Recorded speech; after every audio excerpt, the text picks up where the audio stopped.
I feel privileged in welcoming our next guest, who is the enlightened soul illuminating his followers. He is Swami Tattvamayananda ji. Swami ji is currently the minister in charge of the Vedanta Society of North California, San Francisco. He served in various centers of the Ramakrishna Order in India as an editor, publisher, and teacher of Sanskrit, Advaitic texts such as Shri Shankaracharya's commentaries on Prasthanatraya and Indian philosophy at the Training Center in Balur Math, the headquarters of Ramakrishna Mission in India, before coming to United States. He had traditional training in Hindu scriptures, Sanskrit and Vedic literatures from his early days. Swamiji has received traditional education in Sanskrit and Vedantic scriptures and is frequently invited for lectures on yoga, Vedanta and traditional Hindu scriptures. So ladies and gentlemen, please put your hands together and welcome Swami Tattvamayananda ji.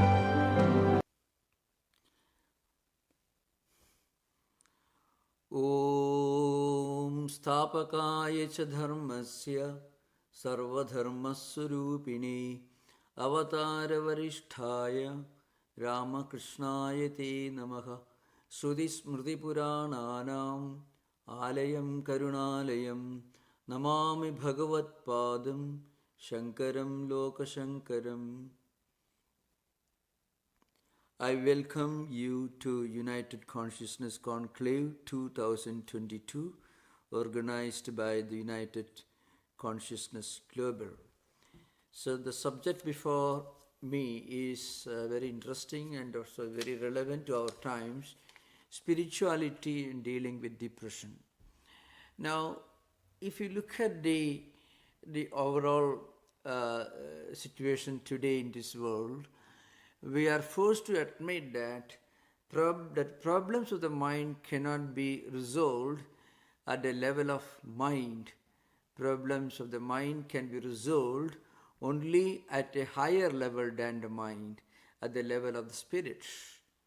So, how to confront this problem of depression, anxiety, worries, unnecessary worries that have become a part of the modern competitive world, especially in this IT age when youngsters have to work 15 hours, 16 hours a day, and job insecurity is a problem, and there are innumerable problems confronting us in today's conditions which make our mind anxious and worried. Now, one important thing is when we become worried about something, when we become depressed about something which is really irrational, there is no real solution. I shall try to make this clear. Suppose we have a physically visible problem in front of us, like job insecurity or lack of money, then the solution, the remedy is quite tangible. It is obvious. But there are many people who become worried, who become depressed, even if there is no obvious reason for them to become depressed or worried. For example, people who are well off, who are quite wealthy, who are well employed, having good jobs, enough money, and apparently there is no problem, still they become worried about something. This sort of problem is much more serious and much more lethal, much more difficult to confront and remedy than the problems related to unemployment, poverty, or illiteracy and things like that. So this problem can be confronted only at the spiritual level. That's why the definition in our Ayurvedic tradition, the definition of a healthy mind is like this: Prasannatmendriya manaha sustha iti abhidhiyate. So who is a healthy minded person? Or what's the nature of a healthy mind? Prasannatmendriya manaha. When our mind, our senses, our emotions, feelings and thoughts are all in a state of perfect equilibrium, Such a state of mind is called a healthy mind. And such a mind becomes a friend. Such a mind becomes a guide. Such a mind becomes a reliable companion for all of us. This mind is actually what helps us in times of crisis. In our Vedantic tradition, and also in the yoga tradition, we believe in the ideal of karma yoga. Any kind of positive action, good or positive action, will be physical actions.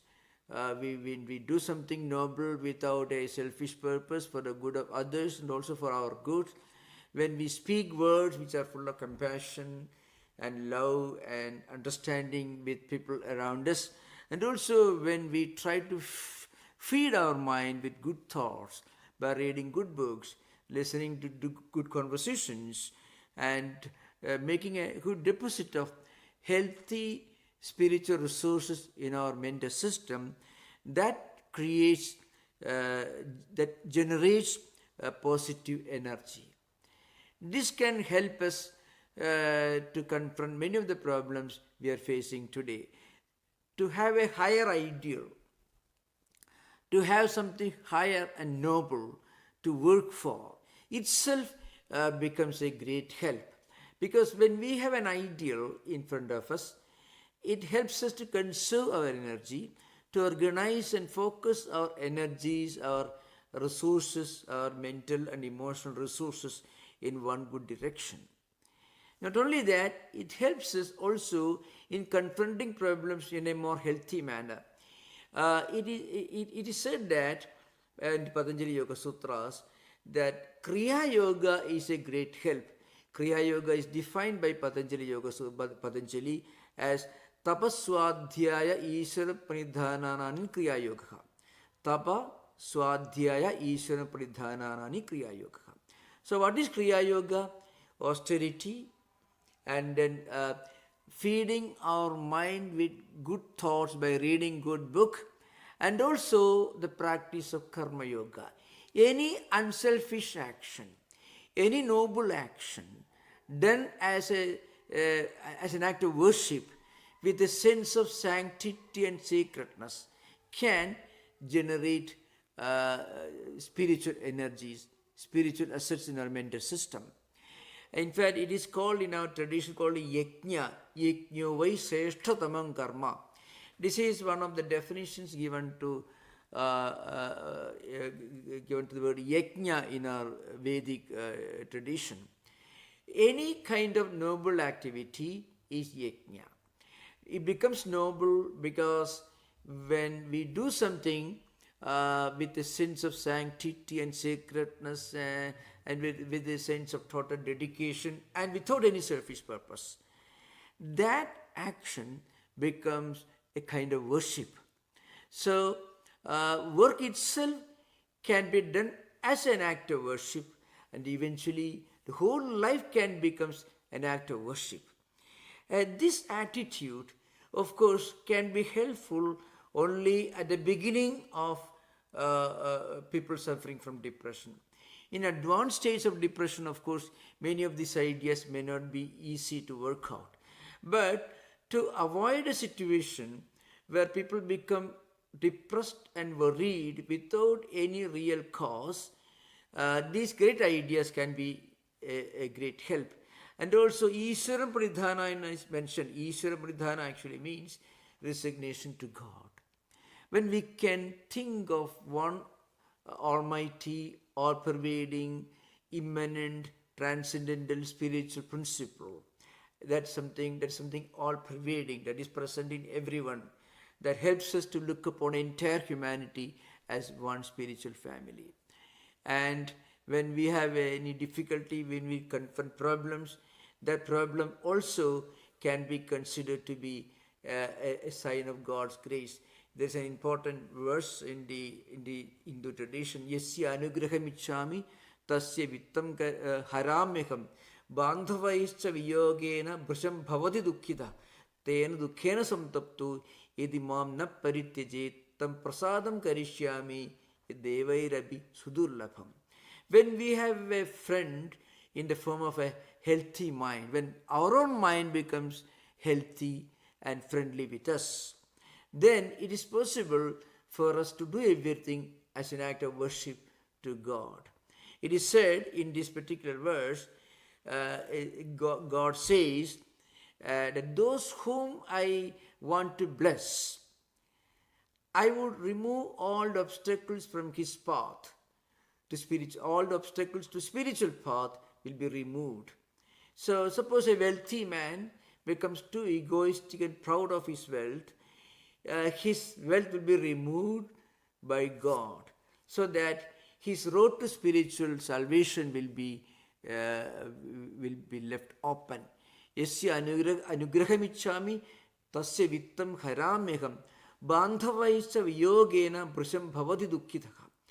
If a person becomes too proud of his reputation, his power over people, his community, because of his leadership skills, then what happens? He will be isolated from his own people. So still, in spite of all these difficulties, if such a person sticks to his devotion, then he will be lifted, he will be elevated to such a position that even Devas will be jealous of him. Now, what it means is, Ishvara Pranidhana also can be an important path to solve this problem of depression. And not only that, if we don't have a spiritual ideal to follow, our mind will create a lot of problems. Our mind becomes our worst enemy. We cannot think of a more tragic situation than a situation where our own mind becomes our own enemy.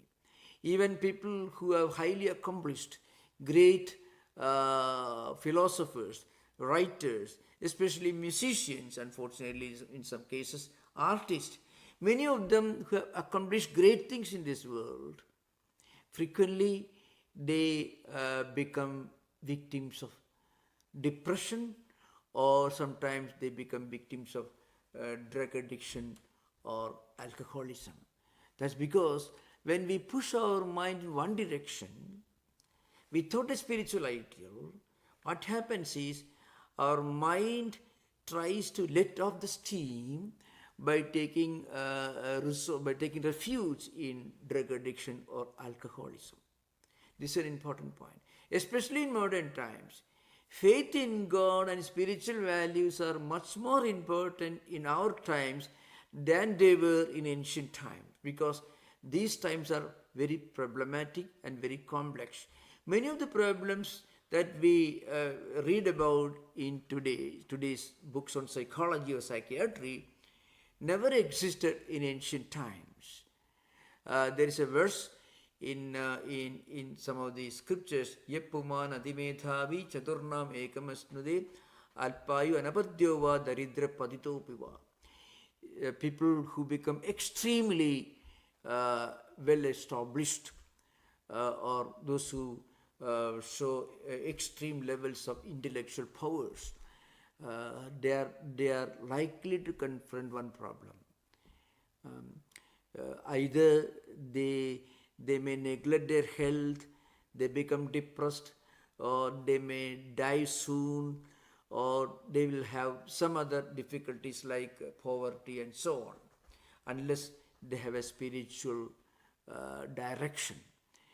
Otherwise, they will take refuge in some kind of problems, because when the mind is pushed in one direction with great focus, with great concentration, the result may be a great literary work.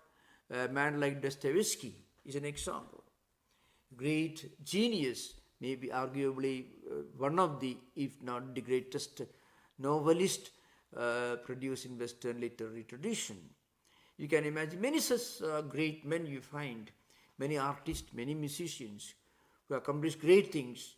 They didn't have any spiritual ideal to follow.